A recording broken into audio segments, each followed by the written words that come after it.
दुखद भी है ये घटना। किसी एक युवा को इस तरह से लोगों ने पीट-पीट के मार दिया, तो ये दुखद तो है ही है, लेकिन ये एक तरह से मतलब शर्मसार भी है कि एक इंसानियत बिल्कुल खत्म हो गई कि कि मजदूर को इस तरीके से मतलब साजिशन मालूम नहीं उनको वहां बुलाया था या खुद गए थे, ये सब अब जांच का विषय है, लेकिन जो भी हुआ है बहुत ही दुखद है। देखिए, जो वीडियो मैंने देखा है और जो सब लोगों से जानकारी मिली है, उससे तो यही एहसास हो रहा है कि भाई इतने सारे लोग एक आदमी को मार रहे हैं, तो ये मॉब लिंचिंग ही है।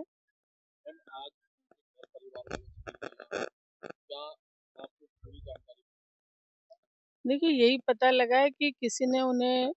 बुलाया रात को 1 बजे, वो मजदूर आदमी थे, वो बुलाने पे चले गए मजदूरी के लिए।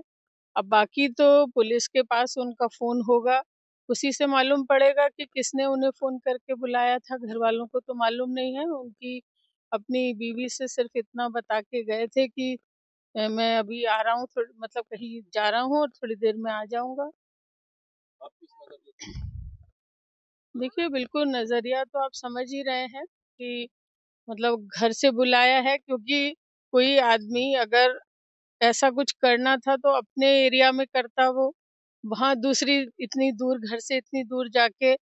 और बाकी भाई मैं तो ये मांग करूँगी और पूरी मतलब अधिकारियों से मिलेंगे कि भाई जिन लोगों ने इस तरह की एक इंसान को पीट-पीट के जान से मार दिया है और इन लोगों को मतलब कोई सूचना भी नहीं दी गई, खबर भी नहीं हुई, पूरी रात गुज़र गई और पूरा सुबह तक मतलब इन्हें बताया नहीं गया कि इस तरह से हो गया है। तो जो उच्च अधिकारी हैं उन्हें संज्ञान लेना चाहिए और जो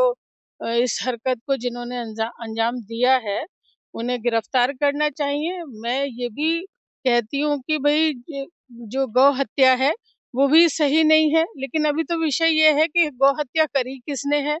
और फिर कानून को हाथ में लेने का किसी को भी हक नहीं है कि एक आदमी को बहुत सारे आदमी मिलके मार दें। अगर कोई बात थी, तो पुलिस को सौंपना चाहिए था। भई अदालत है, मतलब पुलिस है, तो वो सब बातें बाद की थी, लेकिन इस तरह से पीट-पीट के मार दिया गया, ये बिल्कुल ही गलत है और इन सब चीज़ों से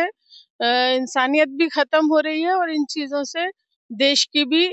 इज़्ज़त जो है देश की भी बदनामी हो रही है कि जो बार-बार मॉब लिंचिंग के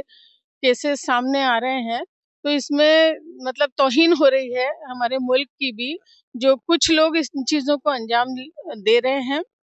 लेकिन पुलिस अधिकारियों को इसका संज्ञान लेना चाहिए और उस पे एक्शन करना चाहिए, उन लोगों को पकड़ना चाहिए। देखिए, मैं यहाँ मौजूद नहीं थी, कहीं बाहर थी और आते ही मैं यहाँ पर आई हूँ। मैं अधिकारियों से भी मिलूँगी और अपने सभी लोगों से, ज़िम्मेदार लोगों के साथ, पार्टी के लोगों के साथ आगे की रणनीति भी तय करूँगी। देखिए, ये बड़ा अजीब-सी बात है, अगर अच्छी सड़कें बनानी है तो अच्छी सड़कें बनाएँ, लेकिन एक महिला के बारे में इस तरह से कहना, ये मतलब बिल्कुल शोभनीय नहीं है, ये बिल्कुल सरासर गलत है। अगर अच्छी सड़कें बनाएँ आप, ऐसे तो पूरे मुल्क के अंदर गाँव-गाँव में सड़कें तोड़ के डाल दी इस सरकार ने टंकी बनाने के, उससे ना तो टंकियों में पानी आया है और सड़कें पूरी खुदी पड़ी हैं और एक तरफ बात कर रहे हैं कि प्रियंका गांधी जी के गालों जैसी सड़क बनाएँगे, तो ये मतलब बिल्कुल ओछा बयान है। तो आप समझ ही रहे हैं किस तरीके से क्या है, वो तो भाई दुखद है। मुझे भी तकलीफ है और यहाँ खड़े हुए सभी लोगों को तकलीफ है। इस तरह की जो ये जो मॉब लिंचिंग की जो परंपरा इस सरकार में शुरू हुई है, ये बिल्कुल शर्मनाक है।